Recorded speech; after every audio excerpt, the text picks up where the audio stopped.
Well, welcome back to another episode of LorcanaChats. I'm your host, Chris, aka Questing for Lore. And in this episode, I sat down with one of the more prolific judges in the Lorcana community, Phil, or as he's more widely known, Judge Phil. He and I talked some about his history with other TCGs, including judging for them, some of his own experiences in the Lorcana community at multiple DLCs and even the North America Championships, and one of the hot topics in the community right now, an official judge program. You're going to love it. So let's get to it.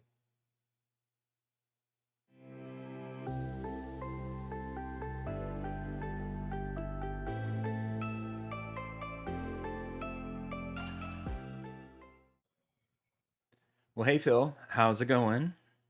Good. How about yourself? Oh, not too bad. Not too bad. It's been a pretty good week this week, so can't complain. Thanks for joining me. I really appreciate it. I'm glad to get to talk to you finally. You've kind of Yeah. been someone who's been on my list for a while, and just haven't made it around to getting you on here. So yeah, thanks Well, for being thank you for on. having me. Thanks for, noticing me, I guess. Thank you for having me for sure.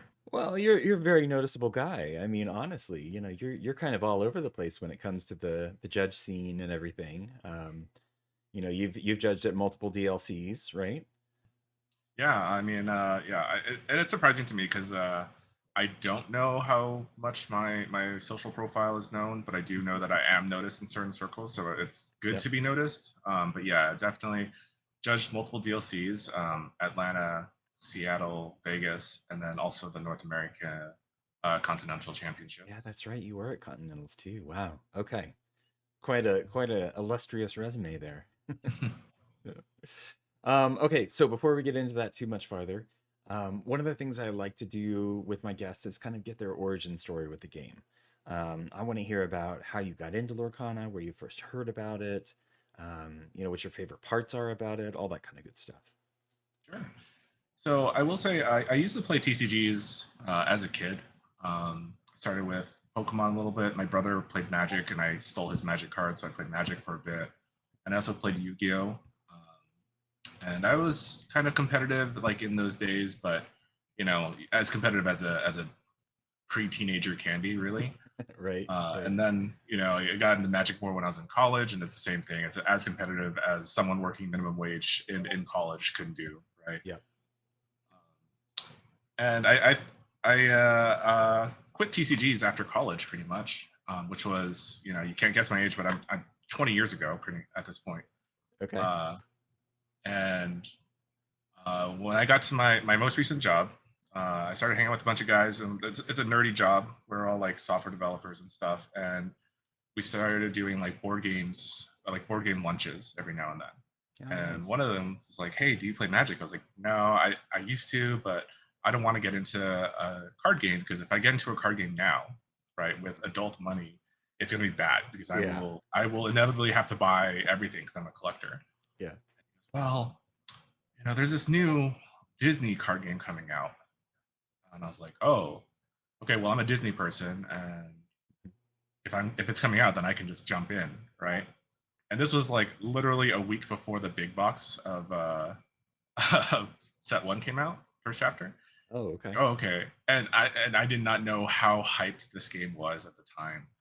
Yeah. Um, so I went to like Target or something, and it's completely wiped out. There's no way you can get anything at that point. Yeah. Uh, but I was really intrigued by the game. I watched all the YouTube videos, the Ryan Miller like learn to plays and stuff like that.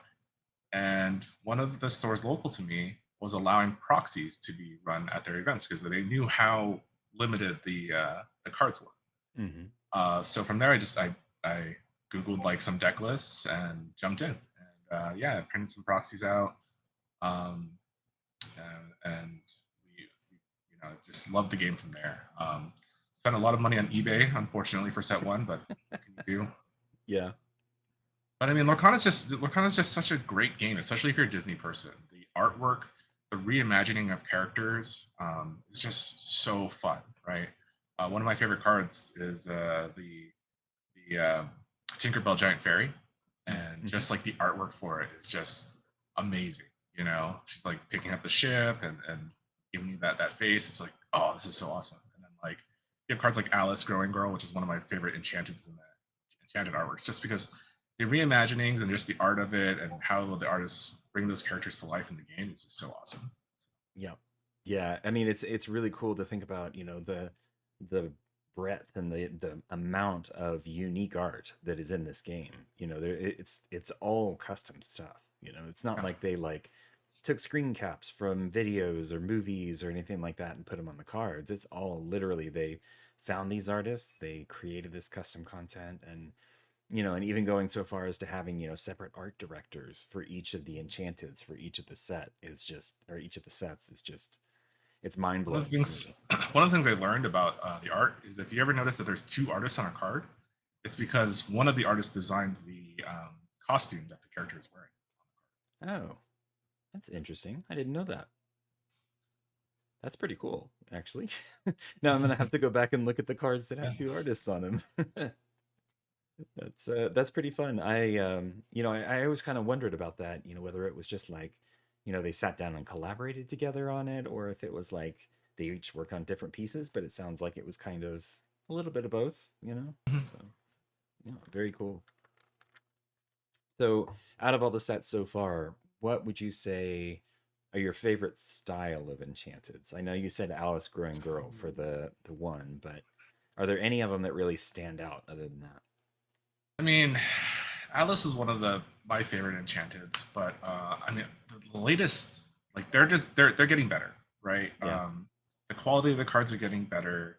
The art direction, like the popping of the legendaries and stuff like that, it's all getting better. And I definitely think um, set 7 and set 8 enchanteds are just so amazingly beautiful and well done. Like the Donald Duck Flustered Sorcerer is just one of the coolest enchanteds in the game. Yep. Yep. He's pretty cool. Yep. Yeah, I appreciate that, some of the ones in the past, like, what was it? Was it Azurite Sea that it kind of had that map feel to it? Mhm. Um, Yeah, you know, I didn't mind the Azurite Sea ones. I know that not everyone did it, and I do wish that they did more thematic things for Enchanteds across the board. Like that would be really cool. Like Enchanteds are all themed one way per set, and that would be kind of cool if they did something like that. Um, but it has to be something that they drive forward. They can't just pop it up on you guys and just like, hey, this is what it is. This set, only yep. this set. Yeah, yeah. I'd be interested to see if in the future, because it seems like they're doing more and more connected art in each of the Yeah. sets. Like with the latest one in Jafar, they have the connected Huey, Dewey, and Louie. I would be really interested to see if they ever brought that to the Enchanteds, so that Oh, they that would were be. actually kind of, pieces of a larger puzzle. Not Yeah, obviously I mean, not the same as the puzzle that comes in the packs, but and they definitely have a lot of design space now that coming in set 9 they have the epics and the iconic stuff, so it'll be really cool to see how they bring that all together. yeah, yeah, it'll be awesome. I'm really looking forward to the art style in Fabled, and I mean, from just the little bit that we've seen, the little teaser. We haven't Oh seen too yeah. many cards or anything, but yeah, it's really cool to see them keep innovating and keep listening to the community as far as like, yeah, this is the kind of stuff we want out of the game, and it's not just you open your packs, there's a foil or there's an enchanted. There's more variety that's coming in these future sets to be able to, make it a little more exciting. Oh, definitely, and I think that will help the collectors a bit because I'm someone who fortunately I get to dive in when a set releases. Mhm. Part of the perks of being a judge is that I take some of my payment as product. So my release Nice. days are usually drive around the entirety of my area, which is a lot, to just pick up a lot of stuff, and I'll just open a bunch of stuff. But that also means that I get inundated with like, well, I don't really want to open anymore because I have the legendaries that I need and stuff. I have like most of my singles, but with the epics and well, just really the epics because of how like they're going to be in boxes and stuff. It'll make it more interesting to want to open more, just because you'll get chances at more epics and stuff like that. Nice. Yeah. I wonder if more people, because of the reprints though, are gonna buy less of the sealed product when Fabled comes around. I mean, it seems kind of logical, but it also, I mean, there's different numbers. There's all sorts Yeah, of weird stuff around it. which is really funny to me because for set 9 we saw some of the reprints and they're using the same art, and then set 8 they had 2 reprints, and it's different art, right? Mm-hmm. I would say as a collector, if for set 10 or future sets, when they do reprints, because they're going to have to do reprints, but as they do reprints, I hope that they use new art. That way, it feels better as a collector. Because yeah, I mean, like I'm not going to mind. Well, I'm not going to be too happy about it, but like yeah, it's like okay, I have you know more Tinkerbells. It's like okay, I guess. Yeah, yeah. So, do you think it's going to be where they do reprints every set, or since the rotation is always 4 sets, do you think they'll only do it at that 4th set? I honestly, I don't know. I do think that they should sprinkle some reprints every now and then just to spice things back up, right? Like let a card be gone for 2 sets or something like that, and then let it come back. I do think that there are certain cards. If you look at the reprint or the printing schedule, right? Set 4, Ursa's Return, technically gets the short end of the stick because their cards are going to be they were barely in play and now they're gone, right? Yeah. So unless they get a lot of those cards reprinted, you have a lot less variety of being able to use those cards. Hmm. Which there are some important cards in set 4. So Yeah. Oh, yeah. Yeah, it's going to be interesting to see, because I mean, I imagine they're going to reprint a lot of the staples, so a lot of the decks will kind of stay the same. Um, but there's always going to be like those one or two that people are going to be like, oh my gosh, we're not getting this again.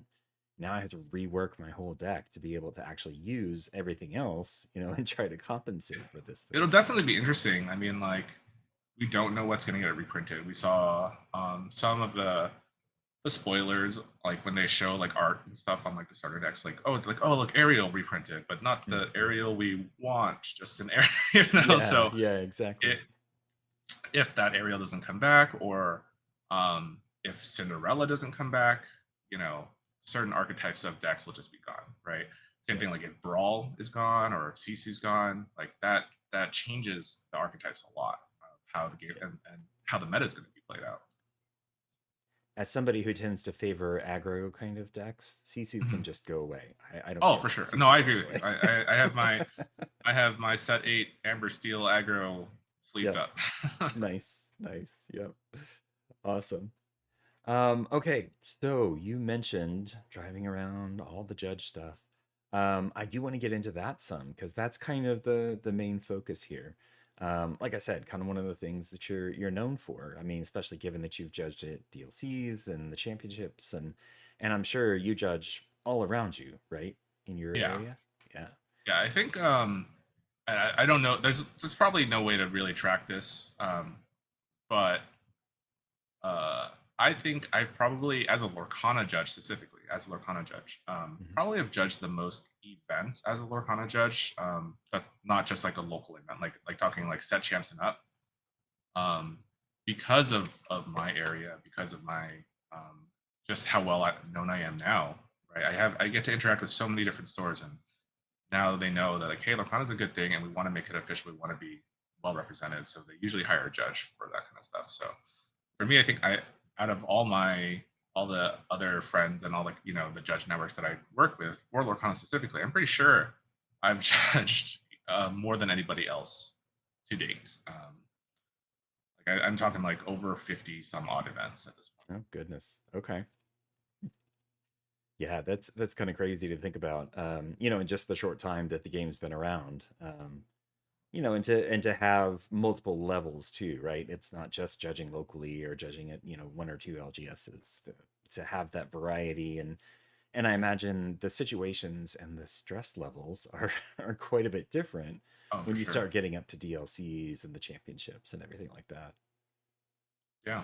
I mean, it's kind of funny because as many events as I have judged, I do not think that I'm like the best overall TCG judge. Right? There are plenty of judges out there that have multiple levels of experience. And I will say for my local level events, which even though there can be 70 plus players in a room, when players know that I'm there, or can trust to call a judge and stuff like that, it's usually pretty quiet. Yeah. Um, and it's funny because like I judge constantly to try to get more experience in variety of different things that a judge does. It's not just the rules, right? It's like customer service, it's tournament logistics and stuff like that. And it's been very rare that we've had any issues come up at a local level, right? Where someone gets accused of cheating or anything like Well, that's good. I know, there's been some high profile kind of cheating things that have shown up at DLCs and some of that, like, it really stands out because it's this huge deal. Everybody talks about it, it hits the socials and just explodes. But um, you always wonder how much of that actually happens, at local levels. And that. Right. obviously, thankfully, it sounds like it doesn't happen too often, at least when you're Yeah. around. There Maybe have been times they know where the keen eye of Phil is on them. right. So There have been times where I get pulled aside and they're like, "Hey, I think I saw something," and I'm just like, "Well, I'll keep an eye out, but unless you call it, unless you call for a judge at the table, there's nothing I can confirm, right? There, like, unless so, I have a lot of players like that who are like, "Well, I should," and I'm like, and it's a part of educating the players to know their rights. Like, hey, I'm here, I'm getting paid to do this, so unless you call for a judge, right? Unless I somehow walk past exactly when someone's doing something sneaky and I catch it, if you catch some, see something, say something, right? Call for the yep, judge. Let me verify. Let me take it out of your hands so that you don't feel like you got cheated in any way, right? yep, Let me do the investigation pieces that I'm hired here to do. When I have players that don't do that and they just get like, oh, I think I got cheated. I'm like, well, I it's hard, man. Like I yeah. can't. You're my friend. Like I can't help you unless you're at the table calling for judge. All the best I can do now is watch this player who might have cheated you or something, right? And watch them throughout the rest of the event. Yep. Yeah, it's unfortunate that there's people out there that you do have to watch out for like that. But it comes with any kind of competitive event and competitive game, right? There's always going to Yeah. be people that try to, you know, bend the rules or rule shark and then or Oh, just for flat sure. out, draw too many cards or And you know. it's crazy to me because it doesn't even matter what stakes there are, right? People will cheat if they think they can get away with it. Yep, I believe it. Sad, but I believe it. Oh. Well, so I'm curious. So why judging? Why did you first get into it? You kind of mentioned, I don't know if this is true, I kind of assumed. Have you judged for other games before, or is it just Lorcana? Yeah, I used to judge for Yu-Gi-Oh and Magic at a local level. Okay. Um, so and part of it is when I was doing Magic, it was part of it was because you get cool foils. To be honest, right? There used to be like Yeah. DCI judge foils and stuff like that, so that's kind of cool. And then for Yu-Gi-Oh, it was because that's kind of what like I was hired to do. I got hired at a local game store, and they wanted me to run their Yu-Gi-Oh event, so kind of Yeah. learn, judge, and that kind of stuff. But a lot of it now, it's when Lorcana first came out, especially in my area, right? With it being so hard to find product, and hard to find places to play, it was so disorganized um, that judging came out of wanting to ensure that the game survived, um, Hmm. right, and that players felt confident when they played. So I worked really hard to learn the rules. I jumped into a lot of the main Discord for chatting with the rules people and trying to understand everything. That way, when players played at the stores, they felt confident that they were playing correctly or everything was good, and that they knew how to play the game. And then, yeah, it was a lot of just making sure everything was done by the book. Uh, Fortunately for me, like obviously my career in Lorcana has been a lot of happenstance and a lot of just being in the right place, meeting the right people. But I then met a lot of some of my best friends now who were like getting into Lorcana, but they previously played Magic, and they would express to me certain things that Lorcana did that didn't make sense because they came from Magic and stuff like that. So it's a lot of just translating that, helping them learn, and then also trying to make Lorcana better, expressing their concerns to the right people, and trying to see where maybe the rules need to change, or maybe policies need to change, and getting um, people like Kyle or Kyle Gorbisky, the rules manager, or Stephen Cooper, the organized play director, like aware of these things, right? So I get to, it's kind of cool now that I can get all this information and kind of ping them, be like, hey, are you aware that like this is is going on or how this isn't expressed correctly in the rules and stuff like that. So Yeah. it's like expanding from a lack of understanding in my community to trying to get the community into a place where everyone can have fun. Nice. Nice. Yeah, I imagine it's probably pretty difficult to kind of balance that, keeping it a positive environment and encouraging people, but still like keeping the rule of law, to be able Right. to say, Right. if somebody calls you and says, "Hey, I think this is wrong," to be able to be like, "No, actually, that's right," and still, Yeah. like you said, customer service, right? Mhm. There's that whole aspect with, you don't want to just like bring down the hammer and, be like, "No, you're wrong," keep going or whatever, it's, Yeah. I It's a lot imagine of that like wouldn't go over ensuring. very well. So, yeah. Yeah, a lot of it is just ensuring players understand. So if there's a mistake, um, if you tell them no, they're wrong, they're likely to just get upset because they don't understand why, right? So a lot of it is I need to understand all the mechanics so I can tell you, hey, like this is where the game will say this how this works, right? Like I can point it to you, I can point it out to you so that you understand and everyone's happy. We can move on. And, you know, that way, when they go to the next game, they understand and become a better player instead of just fume at the judge all day. And it's like, oh, they took Yeah. away my chance at winning, kind of thing. Yeah. I imagine there's still some people that are like that. It's just like I said, the nature of a competitive game. You get told you're wrong, or no, it's not a problem, or whatever. Then you know, it can be tough, Mhm. like for a lot of people to deal with. But yeah, I don't envy you folks, the judges. I, I when it first started up, and they said, here's the rules, and we're talking about having judges and everything. I was like, oh, okay, cool. So I started doing the research and stuff. But then after a while, I was just like, okay, this is too much. You know, I can keep up with the Right. rules as a player, but trying to be the objective person that says, this is how the rules are, this is how it applies to this situation, which is always tricky, right? I imagine with new sets and new interactions coming out all the time, it's probably pretty hard for y'all to, necessarily keep up with everything. Oh yeah, I mean, it's kind of fun reading some of the channels during like spoiler season Yeah, and then being like, oh, whoa, like what does this break now, right? yeah, yeah. It's dangerously fun when they drop a new comprehensive rules document, which they did like Mhm. a couple weeks ago, and we are just like, hey, this changes these interactions, right? And then you get the rules manager going, well, hold on, let me just double check that we intended to do that. We'll get back to you. It's like, yeah, Fun. actually, yeah. Yeah. Well, and I imagine, you have thousands of people looking at these rules documents, all with their own experiences at their local and, higher levels. They remember interactions that they judged on. I mean, I'm sure there's been some more memorable ones for you that, whenever you read these new rules, if it's like, oh, that's not great because that invalidates what I said before. I assume that's happened.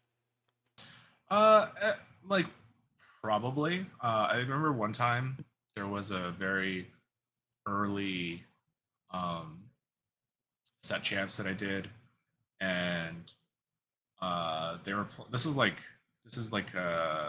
into the Inkland set champs because that was the Stitch set champs, right? Mhm. And they played the Queen, um, the Shift Queen, which was like when it quests minus strength plus strength, right? Oh, yeah, yeah, yeah. And at the time when I read the card, I was like, uh, it seems like you can just do it, right? You can minus like if there's no character there, it's -4, and then you +4, and it's like do as much as you can. Hmm. And then I went and checked the rules, and I was like, oh wait, no, the rules specifically call this out as you have to have an opposing character to do it, right? And then literally a week later, um, the new CRD came out and it changed it to where it said, "Oh, well, if you just do as much as you can. So if they don't have a character, you can still +4 strength your own." I was like, "Yes, I got Oh, validated," but okay. I Yeah. was wrong at the time. Yeah. But I did get Yeah. it was eventually came right. But I'm sure that the inverse has happened too, where something's changed. Like there's definitely now I think they just did the update where there's a new replacement effect on entering play. Mhm. So if you have a Mufasa betrayed leader that gets banished, you reveal the top card if its character can play into play exerted, right? Entering play exerted is a replacement effect, but if you play a Mother Gothel, um, which is comes into play with 3 damage on it, Mhm. right? You can either have it come to play ready with the 3 damage on it because of its replacement effect, or exerted with no damage on it because you're using Mufasa's replacement effect, which is Interesting. really funny. Yeah. Yeah. I mean, it blows my mind how many little interactions there are like this, And some people catch them, some people don't. I'm sure there's plenty of times where somebody's called you over and you've been like, "Well, hang on a second. Let me go Yeah, look this up. for sure. Yeah. Yeah, there's just and as they add more mechanics and they add more, possible interaction points between these all these cards, all of a sudden you have to consider all these sets. Except Mhm. for constructed here soon, then you don't have to worry so much about the older stuff. But Yeah, a um little bit. I mean, the comprehensive rules document, while it's still lacking a little bit, it's getting better. In which, as long as you can understand the foundational aspects of it. mhm. So, for example, how like what are replacement mechanics in the game, right? As long as you understand that, it kind of applies universally back towards different sets. So, while something might have changed in how that card worked in sets 1 through 4 or whatever it is, when this new rules comes out, as long as you understand the new rules, you can understand how it works now. So, Yeah. So do they I know they give examples of like, a specific card and how it interacts with other things sometimes in the rules documents. I assume those get updated as they change the rulings. yes. Okay. I figured, but as somebody who hasn't looked at a rules documents and probably or a document in probably over a year, that's I wasn't 100% sure. Um, yeah, no, that's interesting. Like I said, that kind of thing is always interesting to me, but I really only pay attention as much as I have to, if that makes sense. I feel like that's a lot of players. It's like you get your deck together, you have these cards that do these amazing things, Yeah. but you have to know how they work to be able to really effectively use them in the context of the rules of the game. And that's completely fair. I will say though that at least having a good foundational aspect of how the game works, how universal things like ready set draw works, right? And then parts of it are like the policy guidelines, the play corrections guidelines. Hmm. As long as you understand that in a tournament setting, then you understand how to exist in that tournament setting. You know, because there's a lot of things like I know Magic players, they can talk about concessions, they can talk about prize splitting and stuff like that. Hmm. And if you're a Magic player coming over to Lorcana and you don't read the policy guidelines, right, then when you go and ask your opponent, "Hey, we're here. I don't really want to play this game. You can have the win, but I'll take X amount of prizing, and as a trade off, right?" Um, you will get disqualified immediately, right? Yeah. And you might not know that. So there's a lot of things that or like a lot of players in Magic will say, "Oh, you can't play that action because you don't have the target." The Lorcana player is like, "Well, I can play anything I want. I don't have to Yeah. choose anything if there's not a valid choice." Right? Yep. Yep. So there's different things like that, which definitely change things. So I'm always curious, from somebody who's done so much judging in the past, and will do in the future. I can only assume. I can only If there hope. was, what's that? I said I can only hope. Yeah. I Well. keep getting the opportunities. Right? Yeah. Yeah. Yeah. So I'm curious, if somebody wanted to get into judging, uh, what kind of advice would you give them? So honestly, judging, it's a little bit like you have to be confident in yourself a little bit, right? Hmm. Because again, it's a customer service role. Right? As much as like knowing the rules, knowing how things interact are very important to the game, you still need to be able to interface with the customer and tell them potentially good or bad news or how things work, I remember like for judging, sometimes you have to issue the match loss or game loss. Sometimes you have to issue the disqualification. Sometimes you have to face someone who's being unsporting, and you have to deal with it, right? So you have to be a little confident in yourself and work through certain things. So getting into judging though, it's a lot of the first part of it is knowing your rules as well. Read the CRD, interact with certain groups, interact with the main Discord for Lorcana. Discord.gg/Disney Lorcana, right? As Yeah. as they would say. Every single lorecast. Yeah. Or join the Lorcana Rules Hub.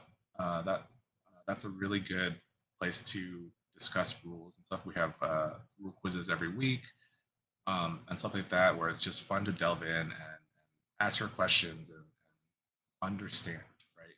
Because understanding the rules gets you very far. But really being able to interact with people and have that customer service role is what's gonna solidify you as a judge. Um, Outside of that, to then start judging, try to find out when your next local event is. See if they want to judge. See if your store wants a judge. Obviously, right now, without a judge program, we can't vet people. We can't say whether or not you're this level or not. But stores should be willing to take on someone who's just, if you come in and say, hey, I'm interested in judging. I want to work with you for your next set champs or whatever local event. Would you mind if I sat in and judged for you, right? Work with them on compensation. Just make sure that you're not sitting there for 8 hours getting no pay or food or whatever. Right. But you have to make the effort to assert yourself and get in and start judging to judge, right? I was very lucky for my stuff. Like I said, right place, right time. I worked with several stores. I went to different set champs, and I was like, "Hey, do you want to judge for your next set champs?" And they said yes, right? And then I kept going from there and hopscotching around, and eventually now I have a network of stores that I work with, and have gotten into DLCs and stuff like that. But you have to assert yourself, right? If you don't apply, like, how will you ever judge? Right. Yep. Exactly. I will say for the Lorcana Rulebook Hub, we are starting other partnerships. We're starting one with Love to Lore. We're starting one with ICL. So, if you're interested in judging, those might be places where you can start getting mentorship for judging, right? Finding on my own website, ie-enchanted.com, I have a judge locator. So if there's a judge in your area who's willing to let you shadow them for different events, that might be a way, to start judging as well. Yeah, that's awesome. It's really cool to hear that that's something that's already out there, in lieu of having an official program where you can, have this judge community, this official community. To be able to have, the rulebook hub, the shadowing program, there's all sorts of options. And it's really cool to see that, lacking any kind of official thing, that's kind of grown, and that there's been people that have really taken the initiative to make sure that there's people out there that can really, effectively make these calls, and have the confidence to do it. Like you're saying, you have to have that, that confidence in yourself to be able to say, no, based on the information I have, this is my judgment on it, and be able to stand on that. Because I imagine, like I said, there's people that, kind of argue back and forth and try to, change your mind about stuff. And, I will say, I have been wrong on calls, right? Like, and it happens. Every judge will be wrong at some point in their judging career. Yep. The point of having the knowledge and doing your research and stuff like that is to be wrong as low as possible. Like, your lowest percent chance is wrong. But even then, I've been wrong at an event where then I made my judgment and I went back and it didn't feel right, so I did some research, but I had to stand by my judgment, right? I did you have to then go up to the player and apologize and say, hey, I made the wrong call. It should have been this. We have to stand by it right now, apologize, and that's where we move on. But yeah, I imagine it's tough. You know, it's hard for people to normally admit they're wrong, much less in a competitive situation. You know, Mhm. that's got to be doubly as hard. But okay, so we did kind of touch on it a second ago. It's kind of been a sore spot in the community. I think pretty much every single lorecast that goes by, there's always two things people talk about or ask about: a digital client and a Mhm. judge program. That seems to be, kind of the top two for most people. So, um, I'm sure they have something in the works. I have no doubt because I mean, as big as this game is getting, and as as popular as it is, and how many large events, I mean, we've got Worlds coming up, later this Yeah. month. Well, it's a very small Um, event, to be to be well, fair. it is, but it's also like super competitive. And Super important, yes. well, yes, yeah, and you have the alternate formats, right?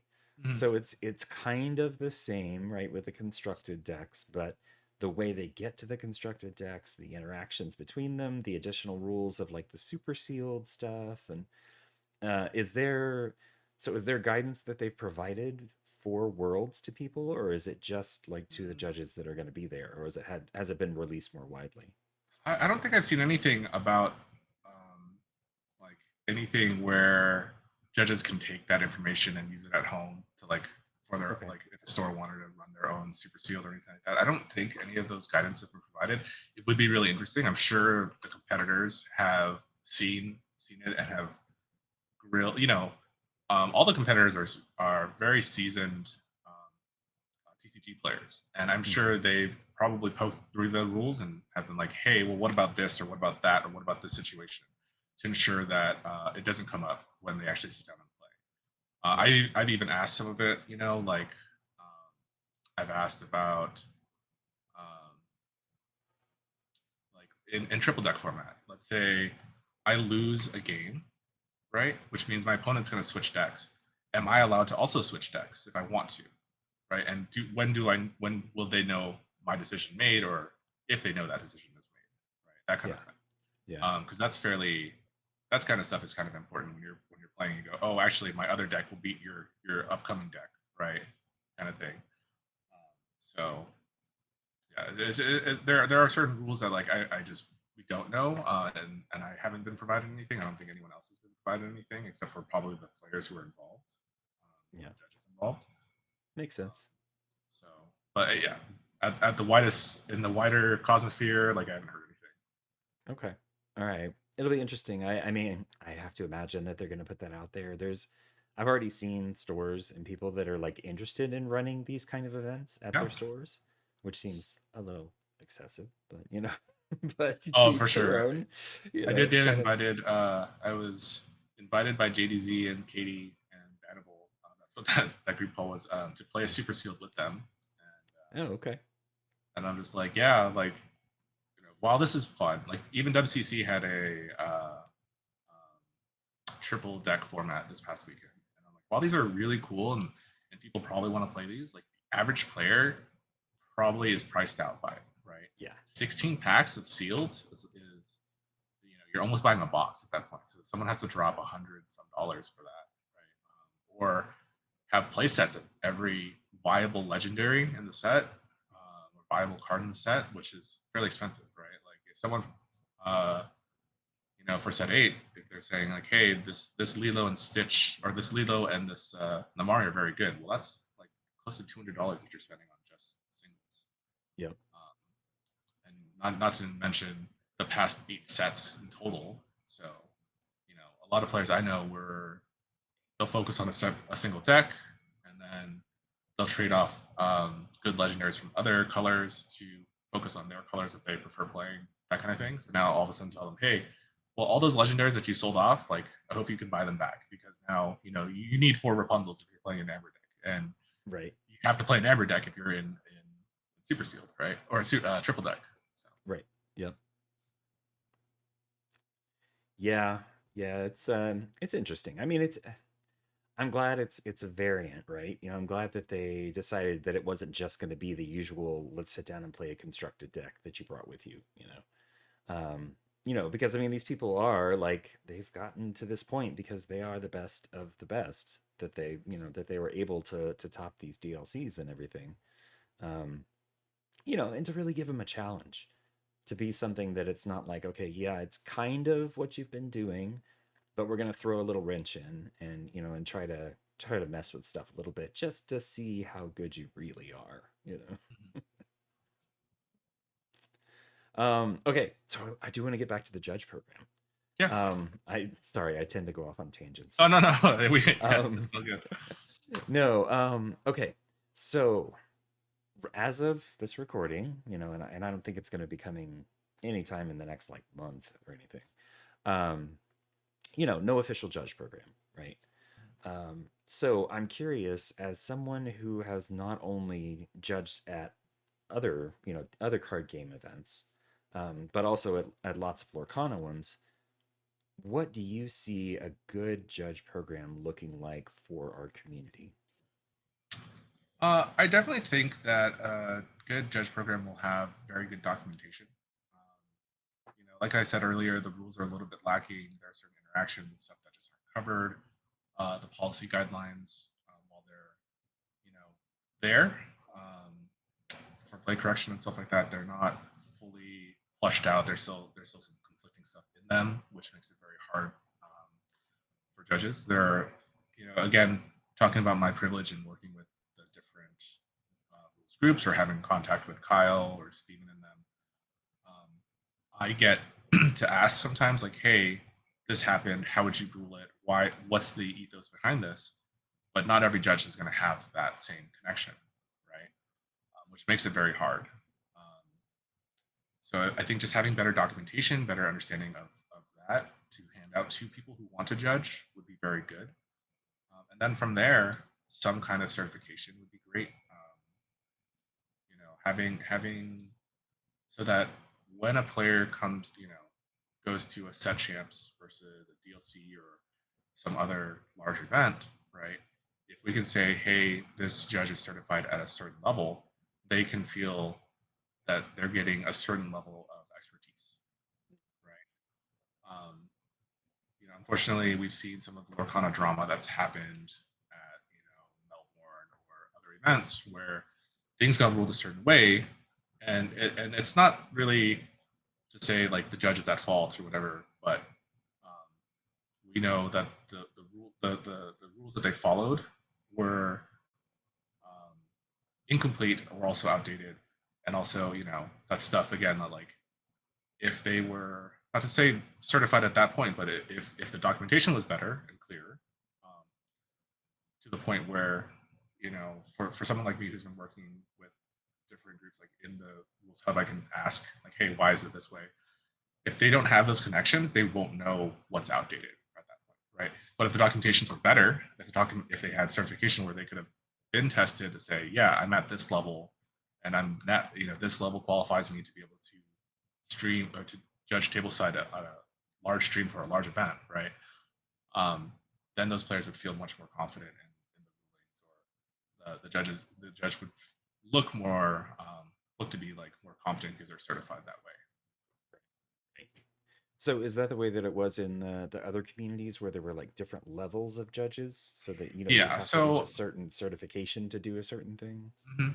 In Magic, when I was judging, and this is like way back when, I don't think it's true anymore.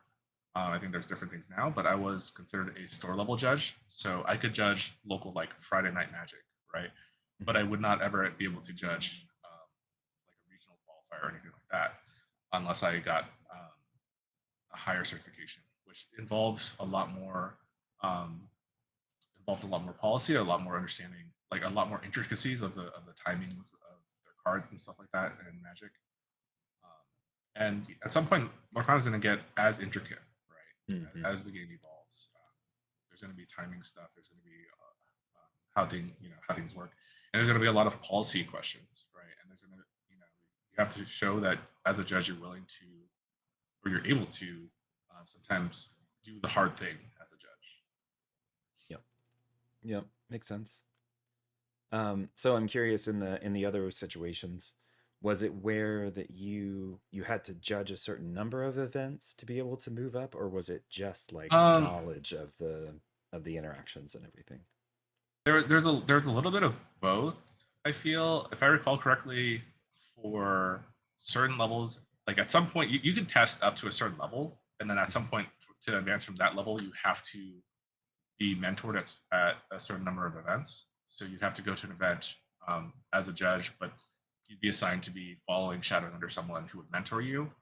And then if you did that enough times and they pass you along, and then you pass the next test, you get your next certification.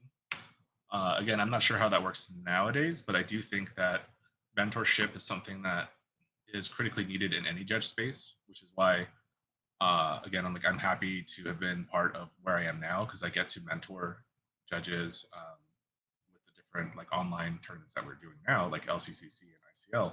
I get to mentor judges and help them come up, and then establish a partnership where we can bring in new people who want to judge, and be like, hey, come shadow this match, right? Come watch what we do. You're going to be bored because judging players is sometimes very boring. But you get to watch what we do. We get to watch the tournament organization part of it, the logistics, how we interact, and how we present ourselves, so that when you can take on this persona and present yourself as a judge as well. Nice. Nice. I imagine the best times being a judge are when it is boring. I mean, obviously you don't want to be bored, but you don't want to have to like constantly have to think about all the interactions and all the rules. But and I think most of the, especially at the higher level stuff, the DLCs and the championships and everything, I would assume that most of those players are very well versed in the rules, and to the point of where we had issues with rule sharking. They were like trying to nitpick at certain things, because they did know the rules so well, that they were trying to work around it. But yeah, I imagine the boring times are the good times for a judge. But I mean, it's a good day to have a quiet day, but that's the hard part about judging, is that I can judge 100 events, and if none of them have any more than a hey, how does this card work, I don't really grow too much as a judge as well. Yeah. So you do need to have some of the hard times. You do need to have some of the hard calls, or just be able to mentor or be shadowed under that, so that you can see how those work. Right. Again, working at DLCs and stuff, I was able to see certain calls and ask the deputy head judge or the head judge, hey, can I shadow this call? Can I see how you do your investigation? Can I see how we go through this? That way I can learn from that. So definitely sometimes you need to have those so that you can grow. Yep. And I'm sure, again, on the customer service side, there's probably some of the more experienced judges know how to answer a question in a way that it's not going to be taken poorly. It's like, well, you're wrong, but, or something like that, or a clarifying question. It's like, because I mean, some of the card interactions can be really complicated, between like things going into the bag and when they come out, and, and different kind of, like you were saying, like you can perform an action even if there's nothing to perform the action against, and then you finish the card out and then draw a card or whatever it is. Right.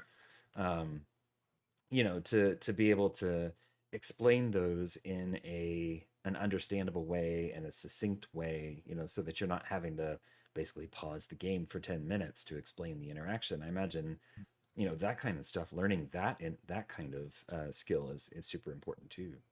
That's definitely part of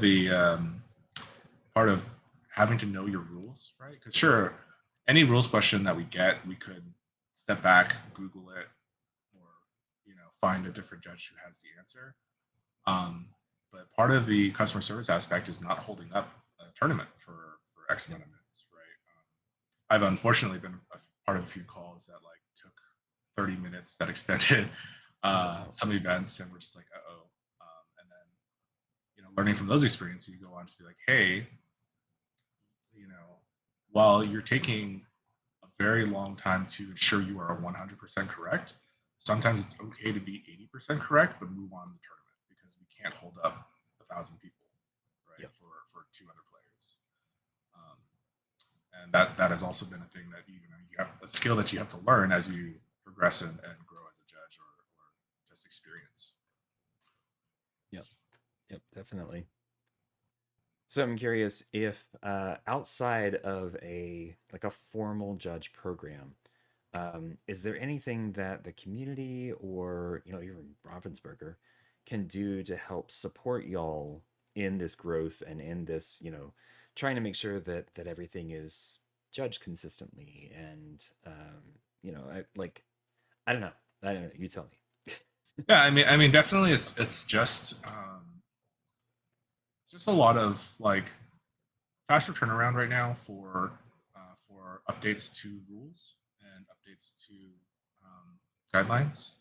Because if you look at the tournament rules document or the play corrections document, I don't believe they've been updated for over a year now, right? Like they were released during the first DLC Atlanta, Mhm. and I could be wrong, but I think the tournament rules did get updated slightly, but there's still like the old stuff in it. Um, but I think like play corrections guidelines has like been there for a year, right? And like it's dated in May 2024 or something like that. So just a better turnaround and review of these guidelines of these documents that they expect players to follow or judges to follow would be great, right? I'm pretty sure that what happened in Melbourne, for example, the you have to declare everything going in and coming out of the bag at that time. Like that's still in the tournament rules, but it's not in it's obviously not part of the game anymore. It was rewritten in the comprehensive rules, but Mhm. which obviously certain rules supersede other rules, and it's hard, it's impossible to know which ones unless they update at a healthy timeline and ensure that these updates are coming out and communicated on. So I definitely think like that's the step that Ravensburger should be taking, is ensuring clear communication with updated things after a year of experience, especially, right? Mhm. And then I mean the community as a community just continue to support judges, continue to learn the rules, ask questions, but obviously realize that judges are human, right? I did see a lot of unfortunate vitriol, or just like when certain high profile players had judge calls made against them. Um, all of a sudden there's like community backlash. There's like, well, why did this judge do this? Or why are they wrong? Yep. Or what happened at Melbourne is just like, oh, well, the judge is wrong. It's like, yeah, well, I understand this, right? But judges are human. We can be wrong sometimes. We try not to be. Mhm. But also, for any ruling that we do make, we follow the rules the best we understand them and the best that they are presented, right? I can't take a rule that's written exactly how it is, word for word, and just say, I'm not going to follow this, right? I have to follow the Right. rules as they are there. And if I am doing that, well, you should probably call me out on that because I would be wrong, right? But if you're upset about it, all I can tell you is, hey, well, encourage Ravensburger to make the updates as appropriate for these guidelines. You have a lot of players who will be like, well, isn't this cheating? Isn't this, why is it just a warning? I'm like, well, it's a warning because the rules say it's a warning. Yeah. Right? Yeah. We give players some amount of warning so that we don't just like immediately strip away their agency. Like, oh, you knocked a card off the top of your deck, that's a disqualification, right? Like, it's not going Right. to happen. But um, the guidelines are all coded in a way that they can be stricter, but it's just a balance of where we want to be stricter and just updating it to the point where it's correct to the current rule set and mindset of the players. Yep. Good. Clarity and transparency is always good. Yeah. So I'm curious, looking forward to Reign of Jafar. I mean, I guess now we've got it for a little bit now. Are there any interactions that people should be looking out for that are a little on the tricky side? I I don't see. I haven't seen anything that's too crazy. I know there's that Monstro one turn win deck. That's kind Oh of interesting. yeah, the ready and then yeah, Yeah, and just Infinite kind of War, keep going back and forth. Yeah. and definitely like I think players should be aware of how that combo fully works, because someone could potentially just like, oh look, I have all five pieces of Exodia, I win, and you go, well, sure, right? Like they need Yeah. to demonstrate how this loop works correctly. They can't just claim a victory. Um, because I have seen players mess it up and then put themselves in a not winning position because they didn't execute the combo correctly. So that's probably one thing that I would definitely look at as a complex loop or combo of understanding like how all those cards work together. But outside of that, I don't think there's been anything too crazy. There's the new Antonio card where it's like every time you play a song once per turn, you may do something and then shuffle your deck. And apparently right now it's like regardless of that once per turn trigger, you have to shuffle your deck every time. And Yeah. God, okay, that's an interesting one, but I don't know how much play it'll see. Yeah. But so far, I think everything has been fairly straightforward. Have you seen anything? Honestly, not really. I've seen the same conversations that you have. I hang out on some of the rules stuff. I don't follow along nearly as closely as I should, um, but yeah, it doesn't seem like there's too terribly much that was like shocking. I'm sure somebody will find something. We're still pretty early on. We're only what, like 2 weeks into the set or something. Now I know a lot of people will start their building and start their testing during reveal season, which is kind of crazy to me. Um, but yeah, I really haven't seen anything too shocking, honestly. It seems like most of the stuff that they've added this set is pretty straightforward. There's some little quirks here and there, but it seems like it's a lot of the same kind of quirks as has happened in older sets too. But Right. Yeah, I mean, definitely like every card that has -1 strength component, like the new Rhino, which everyone is playing right now. yep, it's a great card. Yeah, it gives you -1 strength until the start of my next turn. Very important interaction that people will forget. I'm on a challenge. Well, okay, well, you didn't banish my character because I still have, 1 extra willpower because he had -1 strength. Yep. Um, even Penny from Set 7 had a similar kind of effect where they give resist 1 to your character. So I will say in sealed, I played a few sealeds for release weekend, and I didn't realize how many cards had do this to a damaged character versus just do it to a character. That's one thing to look out for. I was playing quickly, and someone played Vinny on me, and this is like the first time I saw Vinny. And Yeah. I misread it. It said like, "Oh, whenever one of your characters is banished, you get a lore," and I miscounted because I thought that when I banished his Vinny, he gained the lore, but he didn't. It's supposed to be other characters. Yep. So I miscounted that. I didn't read the card fully, so that's one of the interaction that good to know.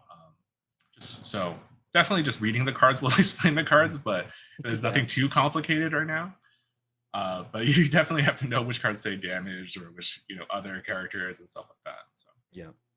Yeah, it's funny how those little words, other or, those things really make a difference. Or, whether there's a comma or it's a period or, those little touches, you really have to watch out for. But yeah, makes sense. Well, hey, Phil, I've had a great time chatting with you about this stuff. Like I said, the judge stuff, the rules and everything is just it's a whole different world, for me. I'm very much a casual player, and so like I said, I know as much of the rules as I need to right now. So but yeah, thank you for talking to me about all this stuff and filling me in on some of your thoughts on judging and the judge program. I really appreciate it. thank you for Um having me. yeah, of course. I do want to end with the same 4 questions. I've amended it to 4, it used to be 3, that I ask everybody. So, first one, favorite ink and card right now? Oh gosh, it it varies. I will say I don't think I can play a deck that isn't either steel or amethyst. Okay. And interestingly enough, though, like my favorite card is right now is probably Rhino in the hamster ball Mm-hmm. because he's such a powerhouse. He is. It's such a fun card. Yeah, I've got a steel deck with that in there too right now. So it's been I think fun every to steel deck fun to has test. Rhino, or every Yeah. steel deck has a Rhino in it. Yeah. No. All right, well, cool. Okay, second question. Favorite Disney movie and why? It's got to be Mulan. Okay. I grew up with the VHS, so I mean I had a lot of the Disney VHSs back then. But Mulan, it's representation a little bit. Hmm. So definitely having part of my culture shown in a movie felt really cool. Um, it's funny because everyone's like, "Oh, we finally got the Mushu and Mulan cards that we wanted," Yeah. and I'm sitting here, I'm like, "Well, what about Little Brother? The dog. I want the dog as a card." Yeah, yeah. Oh, I forgot about that. It's been so long since I've seen that movie. I need to go rewatch it again. Yeah, that's a good one. I was around during the VHS days too, and remember you watch it and then you rewind and then watch it again Oh and then yeah. rewind. But yeah, cool. Okay, third question. I want you to shout out your LGS or LGSs that you prefer to attend. So where I live, I have two that are right in my backyard. Top Choice Gaming in Redlands, California. My favorite store. They are great to work with. They know how to treat their players, their customers, and their staff. So it's a great place to work for and just be part of their community. I play their leagues every week. I judge all of their events, so Nice. it's also a bonus. And also Board Game Paradise here in Netherlands as well. Great little board game store plus great casual community for Lorcana. Very friendly staff. They try to help their community as much as they can, and just a great place to play as well. Nice. Nice. Cool. Awesome. Okay, and last question. Where can people find you if they're interested in, and I know you make some Instagram content, but if they're interested in reaching out about questions that they might have about rules or finding out, how to get plugged into the community on that side, what's the best way for them to find you? Yeah, so I'm on most platforms as IEE_Phil is shown on the screen right now. You can message me on any platform. I will be happy to respond to you there. If you go to my website, which is ie-enchanted.com, you'll find, and it's a website that has organization all across Southern California for stores. You can find stores to play there if you're in the area, when their weeklies are, when the next big event is, judges in your area. There's a judge locator that's global, but kind of when people report to me that they want to be a part of that. And also on the bottom of that, there's links to my Discord, Instagram, and other things as well. So if you go to that website, you can find all of my stuff at the bottom, or just use the website to find your next game in Southern California. Awesome. Awesome. Perfect. And I'll make sure all the discords and all the links and everything end up in the show notes for anybody that's interested in hopping on those things. Besides the main Discord, with its rules channel and everything. Discord.gg/Disney Yeah, Lorcana. there you go. It's But gonna be also really a amazing. great community as well. The Lorcana Rulebook Hub. If you Mm-hmm. have any questions on rules, you'll find a lot of the other great rules people there. Like Googly is there all the time. Narsgal, who's always on the Facebook pages correcting people, he's there. And other like Ravensburger staff are on there as well. So Nice, nice. All right, well, cool. Well, thank you again so much. I really appreciate you being on, and we'll see you around the community. thank you. See you.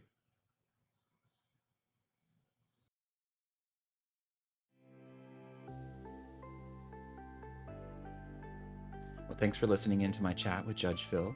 Who knows, maybe it even inspired you to look into judging in Lorcana too. If you like what you heard, make sure to like, subscribe, and rate this show on your platform of choice. If you'd like to reach out, you can find out more information about the show on LorcanaChats.com, or you can email us at LorcanaChats@gmail.com. Thanks for listening, and we'll see you next time.